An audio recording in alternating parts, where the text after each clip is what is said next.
A lot of people will lean on, well, it has to be this way in order to be billed, or it has to be this way because that's policy. But it takes away the whole spirit of social work. And it definitely doesn't have to be that way. I think that if we were to address certain things at that educational level, because if we really look at it, people who are in school, especially if they are on campus or live on campus and they are not with their parents, it's the professors who are very influential. These are the people that these students are looking up to.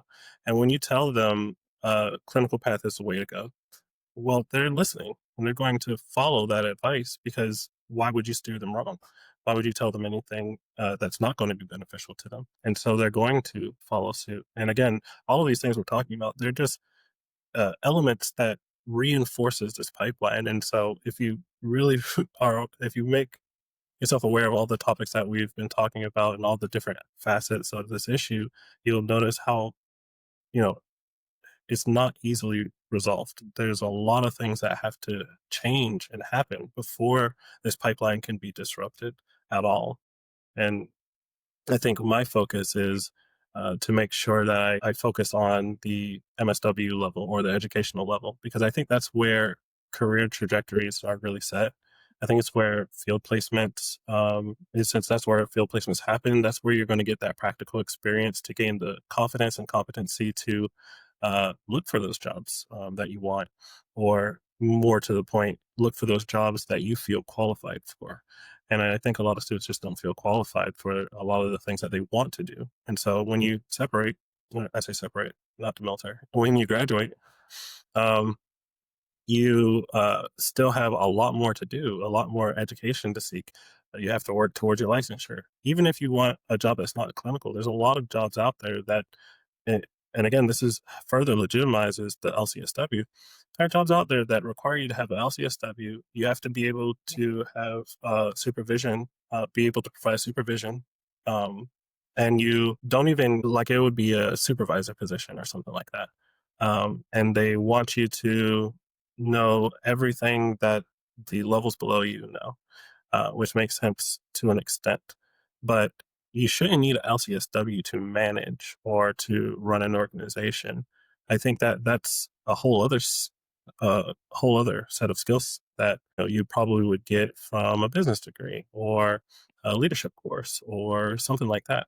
But not necessarily something you would learn in your MSW or through obtaining your LCS. Yeah. I always ask that in HPU. Why is there no courses or classes on business management or leadership? Nothing like that. We had a policy class, but nothing really to build our own skills in how to be in those spaces, which is really frustrating. Yeah. And Christina said, I don't know if you know, Taylor, are there BSW, MSW programs that do focus on macro? Because she's interested in macro social work. Yes, I am familiar with some, and so far, so I've been able to talk with different educators at different universities to see about. Eventually, in my program, I have to develop a prototype and implement it somehow. So, talking with universities and seeing if they're willing to collaborate with me was one of the first steps I had to take. I recently had a conversation with an educator over at Arizona University, Arizona State University, I should say. And they have one of the most robust uh, macro tracks that I've seen so far. I have by no means have I talked to every university, but this one aligns a lot with what I want to implement within an MSW program. They have more macro placements than they have macro students. They have educators that teach macro.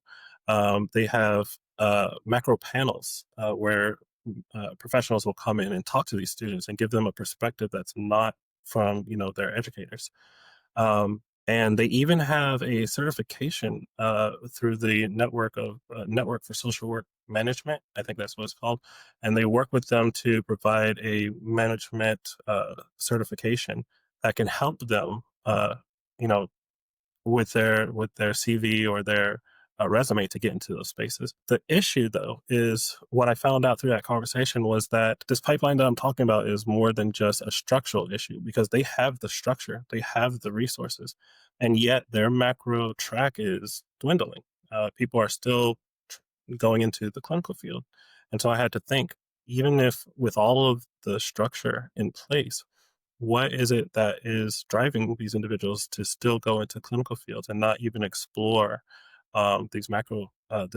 And so I had to explore things like culture. I think that culture plays a huge role into why individuals are still going to clinical. This school uh, talks about and promotes macro practice, but obviously there's a dialogue or a message or influence somewhere else that's letting students know clinical is the way to go. Um, so I think I talked about the media piece a little bit earlier, but you think about social work and media.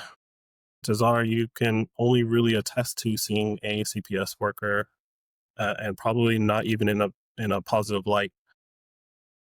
I often use this reference, Lilo and Stitch. The CPS worker uh, was seen as the antagonist, trying to tear a family apart, um, which it turns out he wasn't even a CPS worker, but that's neither here nor there. And I think that plays a role, right? That develops a perception of what is this career field, from the people who aren't even in it. And then you get into it, and you see that the professionals that are available to talk, right? When you type in social worker, you look at NASW and see the list of social workers providing supervision or anything like that. They're all clinical. You'd be hard pressed to find somebody who's not clinical on that list. Um, and I think that that's an issue too, because that is the perception. You go to an organization like NASW to look for guidance for social work, and all they're presenting is all of this microspace, direct practice, clinical stuff.